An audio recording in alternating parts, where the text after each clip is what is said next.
Okay, hi everyone, I'm back. I'm back to take the questions.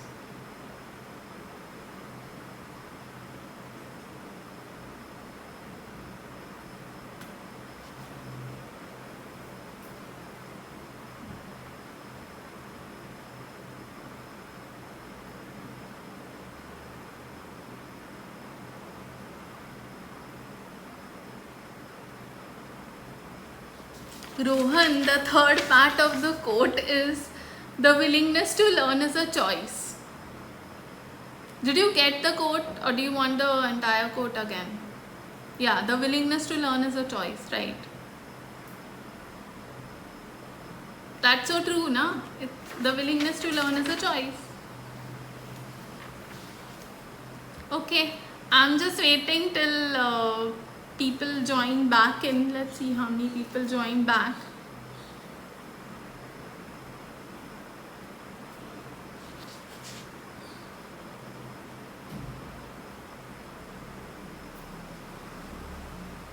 Okay, I don't know the name of this person. Sunshine, you've just joined. Hi. Yeah. So you had two questions, which one was said that not everyone is interested, and teachers are also tired of this attitude. So now I don't know in what context that was. So could you just be clear about that?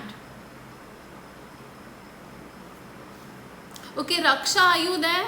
Are you with us today just now?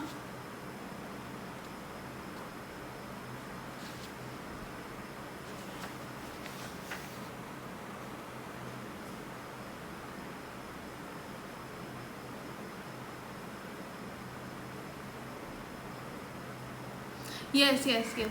Okay, so FY students, you have credit system from this year.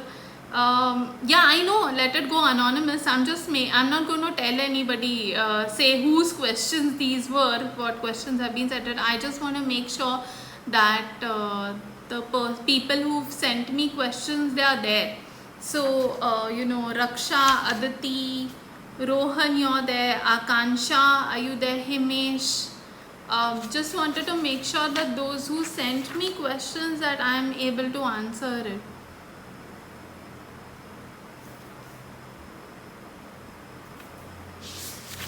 Okay, so I'm gonna begin with Rohan Pawar. I'm going to take that question of FY related tips.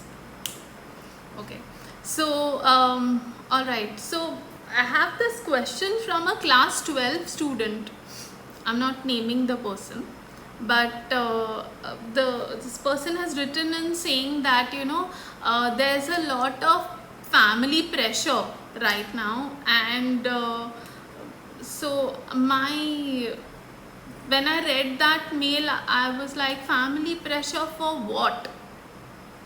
Because right now whatever uncertainty is there, when the academic year next year will start or not, nobody knows that, and you're not alone in that. So that actually there shouldn't be family pressure on you. Then I think being in class 12, we tend to have these milestones, class 10, then class 12, and so now what will I do? How am I going to manage this situation? So I would say that first and foremost, you don't take pressure.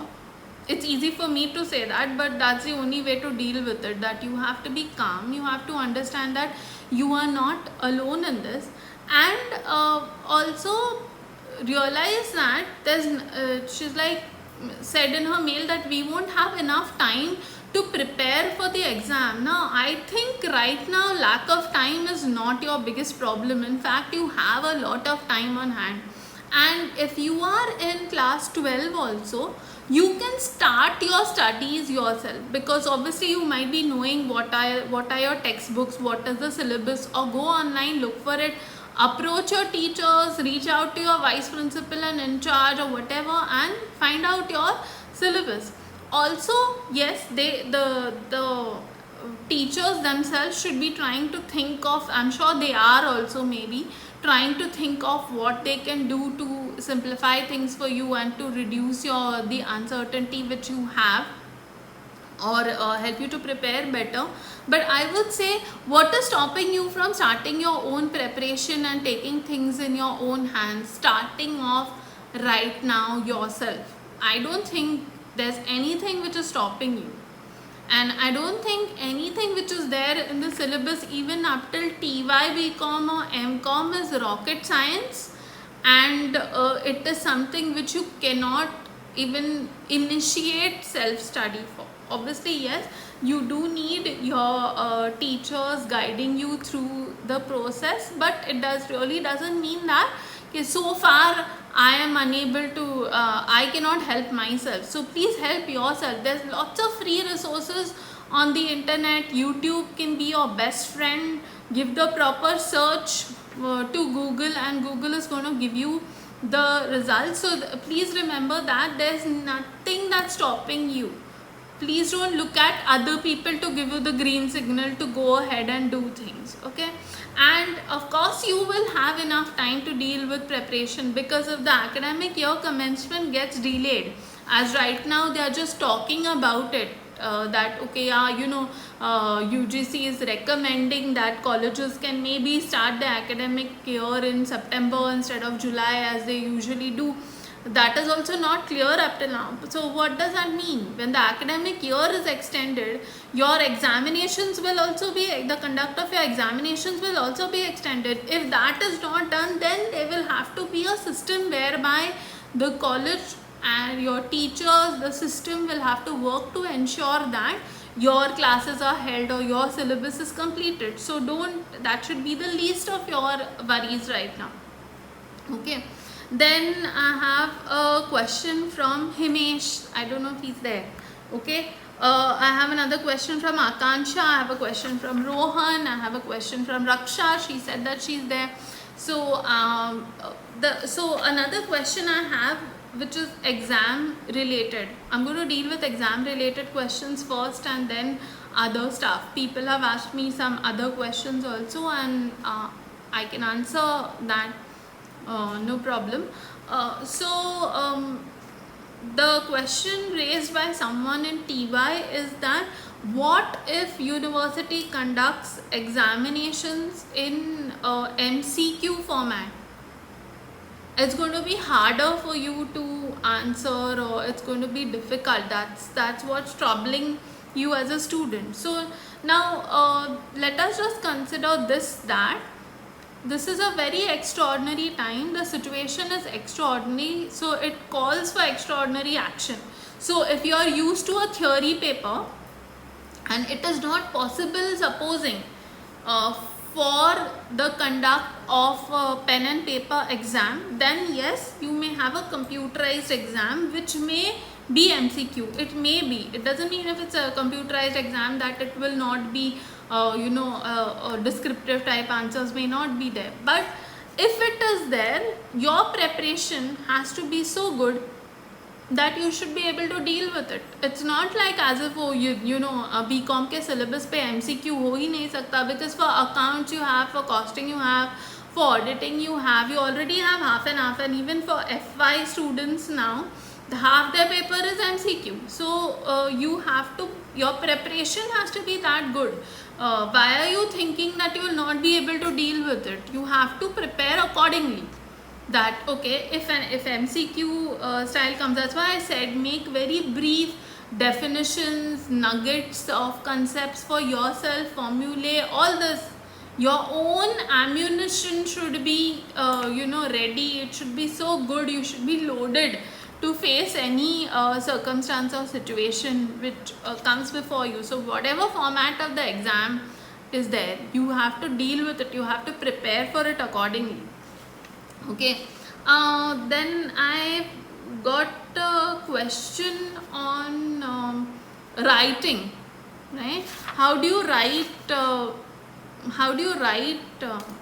Just ticking off the questions which I have answered. Okay, so how to write an exam? Okay, somebody is asking a question on creative writing. Now creative writing is different from writing an examination.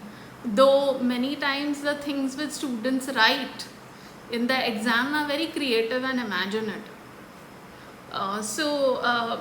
How do you improve in terms of writing? So technical writing for subjects like law, how would you write a law paper is, I always advise, if you have been asked a definition, if you know the definition, you should know it word for word. If you do not remember sections, please don't write the sections, right?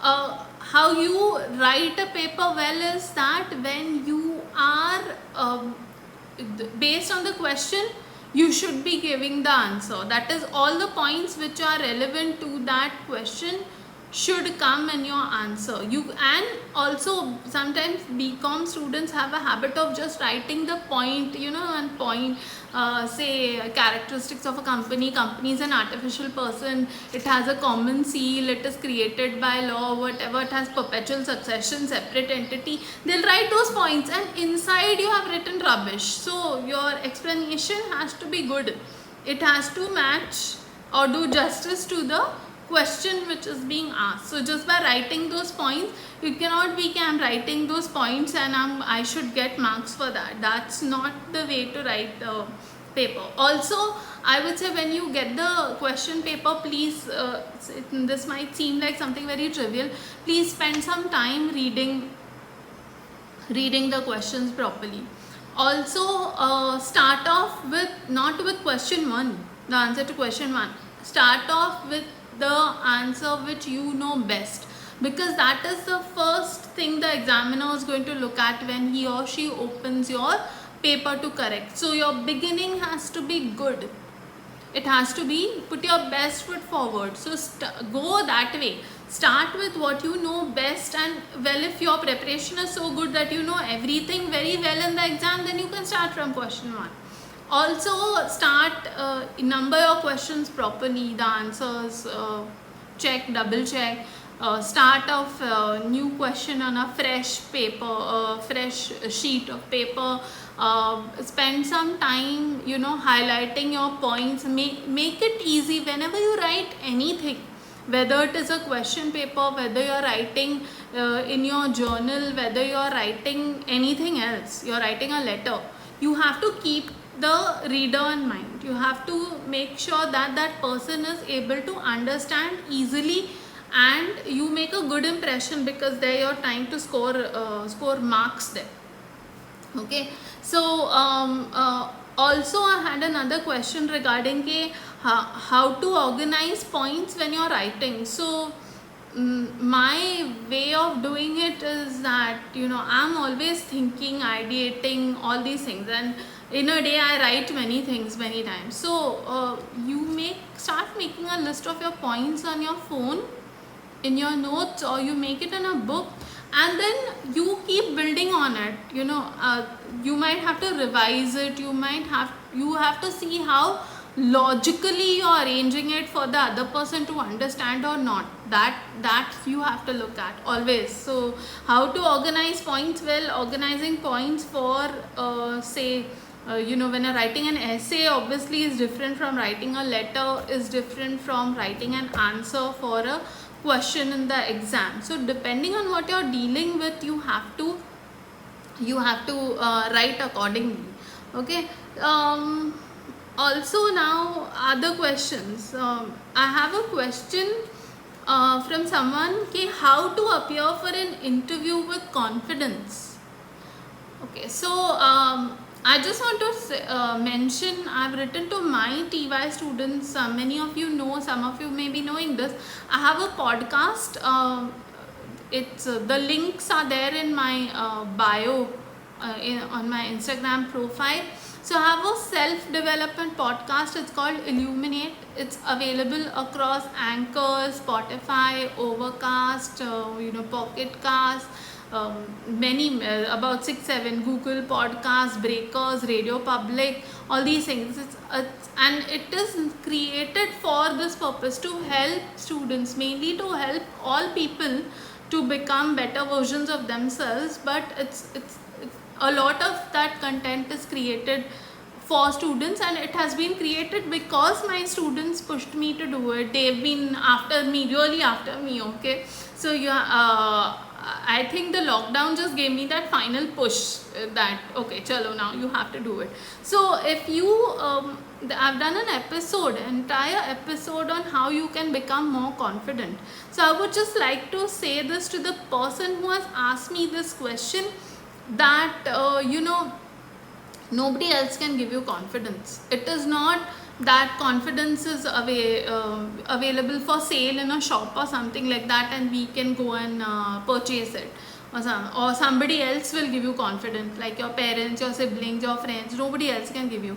Confidence comes from preparation and preparation. So when you're prepared, that's what I said, even for an exam, when you're prepared, you can face anything, any question that comes, you're ready to face that. Okay, but when you're not prepared, that is when you start questioning yourself. You have a lot of self-doubt and you're unable to deal with things. So you need to build up your own confidence. Please listen to that episode, and I'm sure you will get a lot of tips and help from there. Okay, now I have a question which came in yesterday, that how to stay motivated and grow when you're actually in a very discouraging environment. So this also, I would say, the person who sent me the question has sent, okay, a seed gets nourishment from the soil, air, rain, whatever, and so how do we grow when we are in an environment which is discouraging? So yes, a seed gets nourishment from the soil, it gets nourishment from rain, water, whatever, soil, all those things, but a seed is also buried alone, and a seed has to grow against all these circumstances and factors also. So it cannot say, okay, now I'm buried alone and so there's all darkness around me, so I will not sprout or I will not grow. So I've spoken about growth in my last episode of because I feel a lot of people struggle with growth, and I started off actually by that episode by saying that we find growth difficult because we have all the wrong ideas about growth to begin with. Our concepts of growth to begin with are all wrong and misplaced. Okay, so we don't know what is growth. We have our own some vague idea about it, and we think that growth is when everything around us is encouraging and good. But if you look at people who have really grown, many of you may have read Harry Potter, J.K. Rowling, right? She was in the pits before she was refused by a lot of publishers and things like that, and so through that only she grew. Like, she was living on food stamps when she was writing Harry Potter. So growth really does not happen in I have said this in my podcast, it doesn't happen in an air conditioned environment. It always happens when forces are against you. That is a time when growth happens. Otherwise, then that is not growth, that is complacency. Okay, and I think there's this very famous quote by a showman called P.T. Barnum. He said that no one ever made a difference by being like everyone else. So when you see people around you, you may see a lot of students around you, like somebody just mentioned, few people are only interested, not everyone is interested. So well, then those few people are going to be the ones who are going to go ahead and do something or make a difference. And so you cannot make a difference by being like everybody else. So if others are not doing, or they are not studying or whatever, and please don't compare yourself to them also. That means they are not doing, so I'm very good, or I'm, that should not be the case. Your comparison always has to be with yourself. Are you better than what you were when you were in FY?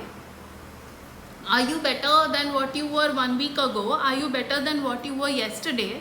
That should be your comparison. It should not be with other people who are around me and they are not doing anything, and then you will never get anything done like that.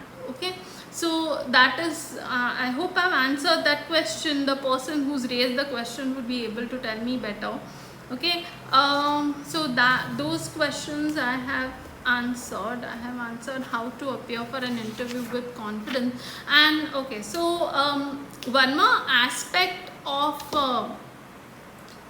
this lockdown is one way it has impacted students is that it's all very uncertain. You don't know what to do. You really don't know where you're going and what is happening. Okay, so the other thing is that it has put a lot of strain on our personal relationships.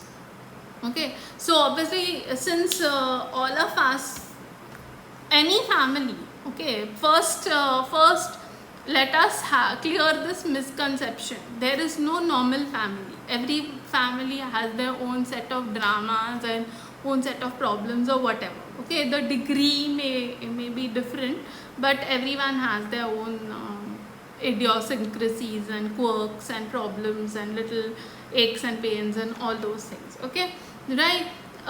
So there was a question from someone who asked me ke, what is a parent's point of view regarding their children. Now this cannot be generalized. It really cannot be generalized, simply because each parent is an individual and each individual is different. So I don't know what would be XYZ's expectations from their children. Okay, so having said that, I would say, every child also has some expectations from parents, and I think the parent-child relationship becomes one of the most demanding and difficult relationships because of how close it is.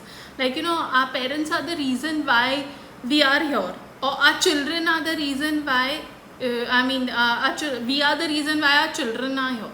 Okay, and therefore, but we forget, that this is a universal phenomena, that none of us have chosen our families.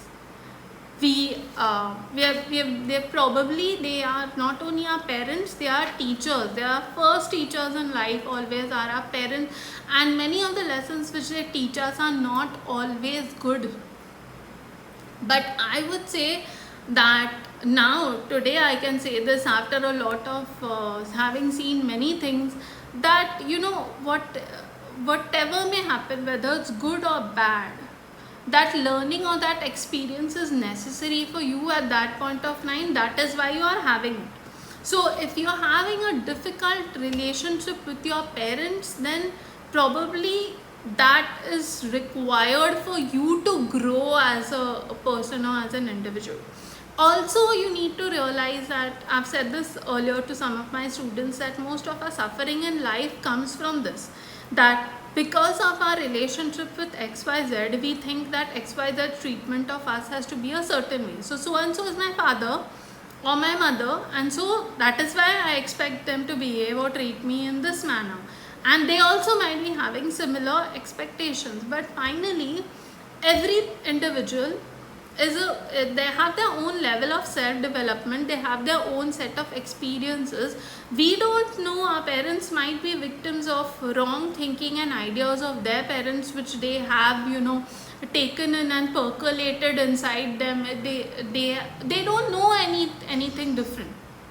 So instead of blaming them, or instead of, first and foremost, I would say, don't take anything that anybody does personally. Even if it is your parents, don't take their behavior personally. If you can, if it is possible for you, please have a talk with them, once only, frank talk. If you cannot talk, write a note to them, and give them that freedom, allow them that freedom, that even if they don't answer you, or they choose not to answer you, or also the answer which they give you is not satisfactory, then that is fine. That is the level to which they have developed. They may have grown in age, but their self-development is something which is completely different.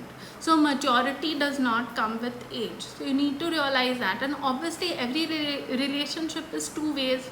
So many times we feel when we are not getting the response, or we want a certain kind of response. So first thing is, learn to accept whatever response you get, or even if you don't get a response, learn to accept that. Don't take it personally, and don't feel bad about it. So what we do is, we are most of the time, we are waiting to react, we are waiting to feel bad, we are waiting to feel offended. If somebody sighs, we feel offended. If they make a face, we feel offended. If they don't reply to us, we feel offended. If they shout at us, we feel offended.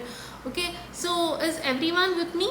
Everyone is with me right now, because I'm unable to make out if you all are still on, or I'm still audible, right? Can you all just please reply? Okay. So I would say that whatever difficulty or problem you face, or any stressful situation right now, it is arising because of our lifestyle, because none of us are, we are not spending enough time together as families, and the lockdown has done what? It has created this discomfort for us. It has made us all confront each other, or we have to be in one room or one space or whatever, and that is difficult for us, because first and foremost, our communication channels are not clear. Sometimes I feel, if you don't have, yes, if you don't have adequate communication, that may be a problem, but if the other person does not want to solve it, you have to accept that. You don't have to trouble yourself. So by feeling bad about anything, what we do is we give up control to somebody else. It's like, आप remote control किसी और के हाथ में दे दो, वो channel बदलते जा रहा है. Like that, somebody is controlling you, because okay, now today they're angry, or now they're happy, or now they're delighted, or now they're ecstatic, or now they're sad, or now they're cranky, and that's how you are giving away your power. So I want to respect the privacy of people, so I'm not mentioning the name of the person who's asked me this question. So obviously I'm answering your question. If you feel it is still not answered properly, you can tell me.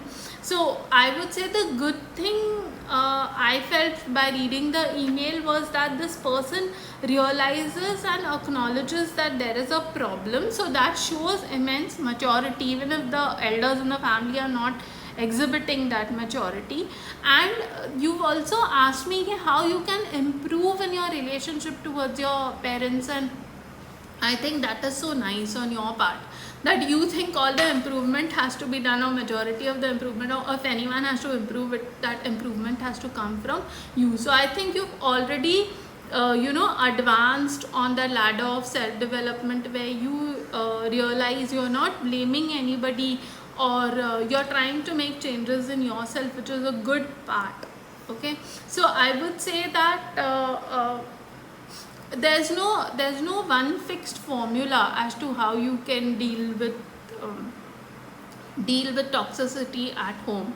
One way is that I have always said this to many of my students, that you can physically remove yourself from that particular room or environment. Now in this lockdown, it becomes a little difficult. Everybody is not fortunate enough to have a garden or a downstairs parking and go down there or whatever, but I would say you remove yourself from the room, or say, okay, we'll talk later when you're in a better mood. Just say it very politely, even if the person is older than you. I believe this, that if somebody is older, that does not become a premise for them to demand respect. It does not become a premise for them to disrespect younger people. All human beings deserve respect, whether they are older or they are younger. You cannot demand respect without giving it. Anything in life. So, and also, if you feel that you're not getting enough understanding, love, compassion from anybody, whoever, whether it's your parents, whether it is your spouse, whether it is your children,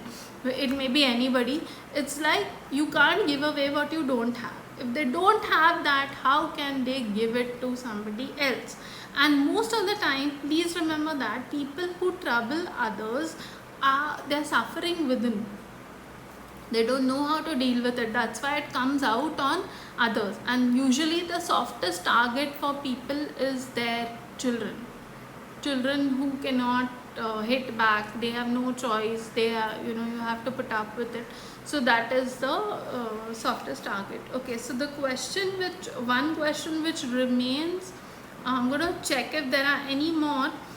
So one question which remains is from Rohan Pawar, was any tips from me with regard to FY exam, since you have a credit system. So I I've been teaching MCOM, and credit system, I feel students should be paying enough attention to being diligent with their internal tests, their assignments, their vivas, any tasks which are given to you by your teacher. You should have completed it, you should have attended it, you should have completed it in time, not whenever I want. All right. And as I said, that for any examination your preparation has to be good, then only you can excel. So if you are well prepared, the exam, and you express that in writing, those two teachers just cannot cut your marks for it. Okay. Now there's a question from someone who's asked, should you look at MCQs as a scoring chance? Yes, definitely you should look at it. But sadly, after supervising FY exams, I think it's the other way around. Students look at it as more of a copying chance. Any other questions? Anything else before we end the session? Because I'm done with the questions that people sent me. Somebody has requested me for an online session on verbal communication. Okay. So maybe we'll do that next time. Maybe we won't do it on Instagram live. Maybe we'll do it on some other platform. But if you all have any ideas or any suggestions, or I might not accept anything. But if I'm able to do it, I will definitely try to help you with it.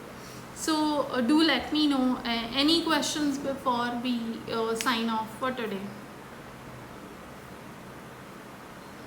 Anything?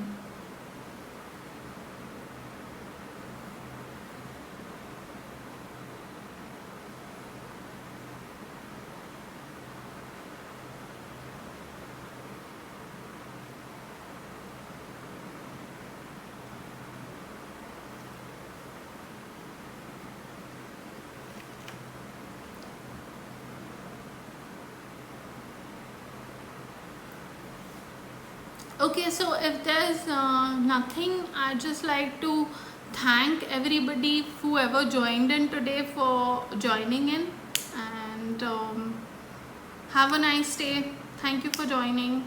I hope this was helpful. Bye.